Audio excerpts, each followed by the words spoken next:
परिच्छेद 20। श्री रामकृष्ण तीसरे प्रहर के बाद दक्षिणेश्वर मंदिर के अपने कमरे के पश्चिम वाले बरामदे में वार्तालाप कर रहे हैं। साथ बाबूराम, मास्टर रामदयाल आदि हैं। दिसंबर 1882 ईस्वी। बाबूराम, रामदयाल तथा मास्टर आज रात को यहीं रहेंगे। बड़े दिनों की छुट्टी हुई है। मास्टर कल भी रहेंगे। बाबूराम नए नए आए हैं। श्री रामकृष्ण भक्तों के प्रति ईश्वर सब कुछ कर रहे हैं, यह ज्ञान होने पर मनुष्य जीवन मुक्त हो जाता है। केशव सेन शंभू मलिक के साथ आया था। मैंने उससे कहा, वृक्ष के पत्ते तक ईश्वर की इच्छा के बिना नहीं हिलते। स्वाधीन इच्छा है कहाँ? सभी ईश्वर के अधीन है। श्री तोतापुरी श्री रामकृष्ण देव के वेदांत साधना के गुरु नागा संप्रदाय के होने के कारण श्री रामकृष्ण उन्हें नंगा कहते थे। नंगा उतने बड़े ज्ञानी थे जी। वे भी पानी में डूबने गए थे। यहाँ पर 11 महीने रहे। पेट की पीड़ा हुई, रोग की यंत्रणा से घबराकर गंगा में डूबने गए थे। घाट के पास काफ़ी दूर तक जल कम था। जितना ही आगे बढ़ते घुटने भर से अधिक जल नहीं मिलता। तब उन्होंने समझकर लौट आए। एक बार अत्यंत अधिक बीमारी के कारण मैं बहुत ही जिद्दी हो गया था। गले में छुरी लगाने लगा था। इसीलिए कहता हूँ, माँ मैं यंत्र हूँ, तुम यंत्री। मैं रथ हूँ, तुम रथी। जैसा चलाती हो वैसा ही चलता हूँ, जैसा कराती हो वैसा ही करता हूँ। श्री रामकृष्ण के कमरे में गाना हो रहा है। भक्तगण गाना गा रहे हैं। उसका भावार्थ इस प्रकार है। हे कमलापति, यदि तुम हृदय रूपी वृंदावन में निवास करो तो हे भक्ति प्रिय, मेरी भक्ति सती राधा बनेगी।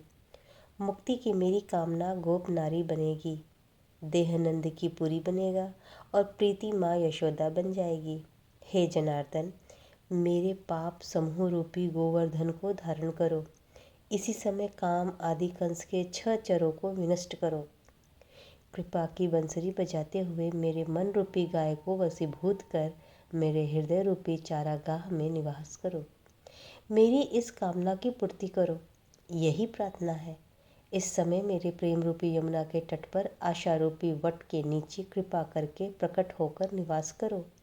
यदि कहो कि गोपालों के प्रेम में बंदी होकर ब्रजधाम में रहता हूँ, तो यह अज्ञानी दशरथी तुम्हारा गोपाल तुम्हारा दास बनेगा। हे मेरे प्राण रूपी पिंजरे के पंछी, गाओ ना। ब्रह्म रूपी कल्पतरु पर बैठकर हे पंछी, तुम प्रभु के गुण गाओ ना। और साथ ही धर्म, अर्थ, काम, मोक्ष रूपी पके फलों को खाओ ना। नंद बागान के श्रीनाथ मित्र अपने मित्रों के साथ आए हैं। श्री रामकृष्ण उन्हें देखकर कहते हैं, यह देखो, इनकी आंखों में से भीतर का सब कुछ दिखाई पड़ रहा है। खिड़की के कांच में से जिस प्रकार कमरे के भीतर की सभी चीज़ें देखी जाती हैं। श्रीनाथ, यज्ञनाथ, ये लोग नंद बागान के ब्रह्म परिवार के हैं। इनके मकान पर प्रतिवर्ष ब्रह्म समाज का उत्सव होता था। बाद में श्री रामकृष्ण उत्सव देखने गए थे। सायंकाल को मंदिर में आरती होने लगी। कमरे में छोटे तखत पर बैठकर श्री रामकृष्ण ईश्वर चिंतन कर रहे हैं। धीरे धीरे भाव मगन हो गए। भाव शांत होने पर कहते हैं, माँ उसे भी खींच लो। वह इतने दीन भाव से रहता है, तुम्हारे पास आना जाना कर रहा है। श्री रामकृष्ण भाव में क्या बाबूराम की बात कह रहे हैं? बाबूराम, मास्टर रामदयाल आदि बैठे हैं। रात के 8-9 बजे का समय होगा। श्री रामकृष्ण समाधि तत्व समझा रहे हैं। जड़ समाधि, चेतन समाधि, स्थित समाधि, उन्मना समाधि। सुख दुख की बात चल रही है। ईश्वर ने इतना दुख क्यों बनाया? मास्टर विद्यासागर प्रेम कोप से कहते हैं, ईश्वर को पुकारने की क्या आवश्यकता है? देखो, चंकेज खां ने जिस समय लूटमार करना आरंभ किया, उस समय उसने अनेक लोगों को बंद कर दिया। धीरे धीरे करीब 1 लाख कैदी इकट्ठे हो गए। तब सेनापतियों ने आकर कहा, हुजूर, इन्हें खिलाएगा कौन? इनके साथ रखने पर भी हमारे लिए विपत्ति है, छोड़ने पर भी विपत्ति है। उस समय चंगेज खां ने कहा, तो फिर क्या किया जाए? उनका वध कर डालो। इसीलिए कचाकच काट डालने का आदेश हो गया। इस हत्याकांड को तो ईश्वर ने देखा, कहाँ निवारण भी तो नहीं किया। वे हैं तो रहे, मुझे उनकी आवश्यकता प्रतीत नहीं होती। मेरा तो कोई भला न हुआ। श्री रामकृष्ण, क्या ईश्वर का काम, वे किस उद्देश्य से क्या करते हैं समझा जा सकता है? वे सृष्टि, पालन, संहार सभी कर रहे हैं। वे क्यों कर रहे हैं, हम क्या समझ सकते हैं? मैं कहता हूँ, माँ, मुझे समझने की आवश्यकता भी नहीं है। बस अपने चरण कमल में भक्ति दो।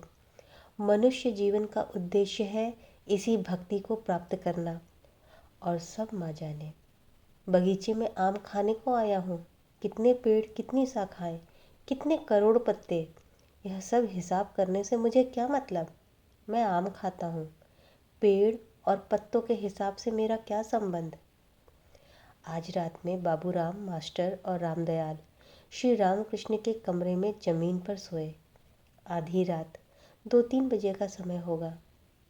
श्री रामकृष्ण के कमरे में बत्ती बुझ गई थी। वे स्वयं बिस्तर पर बैठे बीच बीच में भक्तों के साथ बातें कर रहे हैं।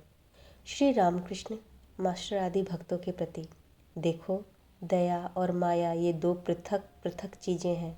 माया का अर्थ है आत्मीयों के प्रति ममता, जैसे बाप, माँ, भाई, बहन, स्त्री, पुत्र, इन सब पर प्रेम। दया का अर्थ है सर्वभूतों में प्रेम, समदृष्टि। किसी में यदि दया देखो, जैसे विद्यासागर, तो उसे ईश्वर की दया जानो। दया से सर्वभूतों की सेवा होती है। माया भी तो ईश्वर की ही है। माया द्वारा वे आत्मियों की सेवा कर लेते हैं। पर इसमें एक बात है, माया अज्ञानी बनाकर रखती है और बद्ध बनाती है, परंतु दया से चित्त शुद्धि होती है और धीरे धीरे बंधन मुक्ति होती है। चित्त शुद्धि हुए बिना भगवान के दर्शन नहीं होते। काम, क्रोध, लोभ, इन सब पर विजय प्राप्त करने से उनकी कृपा होती है, तब उनके दर्शन होते हैं। तुम लोगों को बहुत ही गुप्त बातें बता रहा हूँ। काम पर विजय प्राप्त करने के लिए मैंने बहुत कुछ किया था। आनंद आसन के चारों ओर जय काली कहते हुए कई बार प्रदक्षिणा की थी। मेरी 10-11 वर्ष की उम्र थी जब उस देश में था। उस समय वह स्थिति समाधि की स्थिति प्राप्त हुई थी। मैदान में से जाते जाते जो कुछ देखा, उससे मैं विह्वल हो पड़ा था। ईश्वर दर्शन के कुछ लक्षण हैं। ज्योति देखने में आती है, आनंद होता है। हृदय के बीच में गुर गुर करके महावायु उठती है। दूसरे दिन बाबूराम रामदयाल घर लौट गए। मास्टर ने वह दिन, वह रात्रि श्री रामकृष्ण के साथ बिताई। उस दिन उन्होंने मंदिर में भी प्रसाद पाया। परिच्छेद 21। तीसरा प्रहर बीत गया है। मास्टर तथा 2-1 भक्त बैठे हैं। कुछ मारवाड़ी भक्तों ने आकर प्रणाम किया। वे कलकत्ते में व्यापार करते हैं। उन्होंने श्री रामकृष्ण से कहा, आप हमें कुछ उपदेश कीजिए। श्री रामकृष्ण हंस रहे हैं। श्री रामकृष्ण मारवाड़ी भक्तों के प्रति, देखो, मैं और मेरा दोनों अज्ञान हैं। हे ईश्वर, तुम करता हो और यह सब तुम्हारा है। इसका नाम ज्ञान है और मेरा क्यों कह कर कहोगे?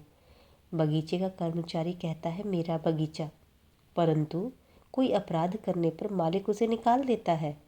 उस समय ऐसा साहस नहीं होता कि वह आम की लकड़ी का बना अपना संदूक भी बगीचे से बाहर ले जाए। काम, क्रोध आदि जाने के नहीं, ईश्वर की ओर उनका मुंह घुमा दो।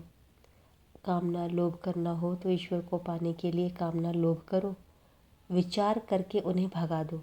हाथी जब दूसरे के केले के पेड़ खाने जाता है तो महावत उसे अंकुश मारता है। तुम लोग तो व्यापार करते हो, जानते हो कि धीरे धीरे उन्नति करनी होती है। कोई पहले अंडे पीसने की घानी खोलता है और फिर अधिक धन होने पर कपड़े की दुकान खोलता है। इसी प्रकार ईश्वर के पथ में आगे बढ़ना पड़ता है। बने तो बीच बीच में कुछ दिन निर्जन में रहकर उन्हें अच्छी तरह से पुकारो।